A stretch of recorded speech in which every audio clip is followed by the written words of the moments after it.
Assalamualaikum warahmatullahi wabarakatuh. Jumpa lagi kawan di One House Channel. Di video ini saya mau berbagi cerita mengenai pengalaman saya tentang pemberian pupuk pada pohon durian. Seperti yang sudah kita ketahui, untuk meningkatkan pertumbuhan tanaman itu atau untuk meningkatkan hasil dari produksi tanaman, kita perlu memupuknya atau memberikan pupuk tambahan dari luar. Entah itu berupa pupuk kimia yang dijual di toko-toko atau di pasaran-pasaran, atau bisa juga pemberian pupuk secara organik. Dan kasus yang saya alami saat ini adalah overdosis karena kebanyakan pupuk kandang kambing. Pupuk kandang atau pupuk alami sebenarnya itu sangat bagus untuk pertumbuhan tanaman, tapi kalau pemberiannya salah bisa berakibat fatal terhadap tanaman. Seperti contoh pohon durian musangking saya yang saya tanam di planter bag beberapa bulan lalu.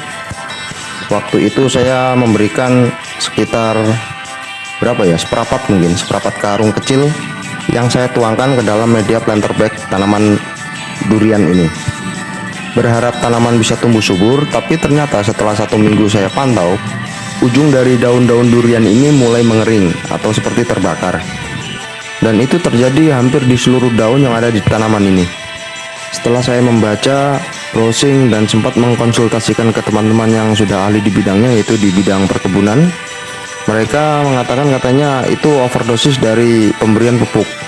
Dan ini adalah hasil penampakan setelah 1 bulan lewat. Ternyata benar mati pohonnya, kering kerontang, daunnya pada gugur. Padahal saya berharap ini bisa tumbuh subur, tapi karena kecerobohan saya memberikan pupuk kandang yang terlalu banyak, jadi overdosis dia. Sayang sekali. Namun saya percaya di balik musibah pasti ada hikmah. Dengan ini saya bisa belajar banyak dari pengalaman pribadi yang saya alami. Untuk tanaman-tanaman yang ada di dalam polybag, planter bag, pot, untuk pemberian pupuknya jangan terlalu banyak, cukup sedikit saja, itu sudah lebih dari cukup. Lalu setelah kejadian ini, apakah saya trauma dengan penggunaan pupuk kandang? Tentu tidak. Pupuk kandang juga sangat bermanfaat bagi tanaman karena dampaknya itu cukup besar kalau pemberiannya itu pas. Seperti pohon ini juga jenis durian juga, namun ini adalah jenis duri hitam yang waktu itu bareng dengan pohon musangking yang tadi layu yang mati. Waktu itu saya tanam, ini sekitar umur waktu itu bulan apa ya? Februari itu kalau tidak salah. Februari, Maret, April, Mei, Juni, Juli, Agustus, September. Ini bulan September, Oktober, sekitar 8-9 bulan ya. Dari pindah tanam media polybag waktu itu, saya pindah ke grounding langsung ke tanah. Ternyata subur ini. Dan sudah mulai tumbuh terubus tunas-tunas baru. Karena ini berbarengan dengan musim hujan. Nah, sebelah sini juga sama durian bawor ya, yang waktu itu saya beli sekali 3, bawor, musangking, juga duri hitam. Ini sudah mulai terubus. Padahal di awal-awal dulu penanaman yang paling parah tuh ini. Proses adaptasinya tuh sangat lama waktu itu, hampir 4 bulan lebih. Dan sekarang sudah mulai stabil, sudah mulai normal. Ujung dari tiap pohon yang saya tanam di grounding, ujungnya saya potong karena maksud dari pemotongan itu saya ingin fokus ke pembesaran batang dulu ya, sekalian ke pembentukan batang. Kalau ujungnya saya biarkan, nanti dia tumbuhnya malah ke atas. Karena waktu itu saya beli di toko tanaman, kondisi tanaman ini tuh kutilang, kurus, tinggi langsing, mungkin terlalu lama di pot, jadi pertumbuhannya tuh ke atas terus. Setelah saya grounding, saya mau coba pangkas ujungnya, jadi nanti pertumbuhannya akan fokus ke batang dulu, setelah itu baru mulai tinggi. Lagian juga tanaman durian saya tidak suka kalau tinggi-tinggi karena nanti susah ngurusnya, waktu panen juga agak repot. Untuk musangking yang kering kerontang ini yang mati, padahal waktu itu saya berharap masih bisa diselamatkan karena 1 minggu atau 2 minggu setelah mulai terjadi keringnya ujung daun, saya patahkan dari salah satu tangkai, itu masih basah di dalamnya. Jadi saya berharap masih bisa ada terubus tunas baru, tapi ternyata tidak bisa, tak terselamatkan. Ini juga batang utamanya saya patahkan, ini tengahnya juga sudah kering, sudah tidak bisa diselamatkan. Lalu bagaimana caranya kita memberikan pupuk kandang yang aman untuk tanaman kita, terutama tanaman-tanaman yang masih kecil? Gini caranya, saya punya trik tersendiri dan saya rasa cara ini aman untuk diberikan kepada tanaman-tanaman, terutama tanaman durian ya, yang saya dengar sensitif terhadap pupuk kandang yang masih basah. Dia tuh panas. Jadi untuk pemberian pupuk kandang, saya masukkan pupuk kandang itu entah itu masih mentah atau sudah matang. Saya anggap sama saja karena khusus untuk durian saya lakukan cara seperti ini.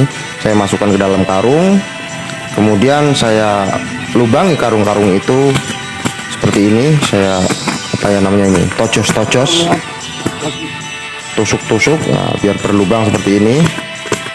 Kemudian saya letakkan di atas tanah, tidak saya pendam. Kalau biasanya pupuk kandang ada yang dipendam atau ditaburkan di sekitar tanaman tapi jaraknya sangat dekat, saya rasa itu agak gimana ya, agak terlalu riskan kalau untuk tanaman durian.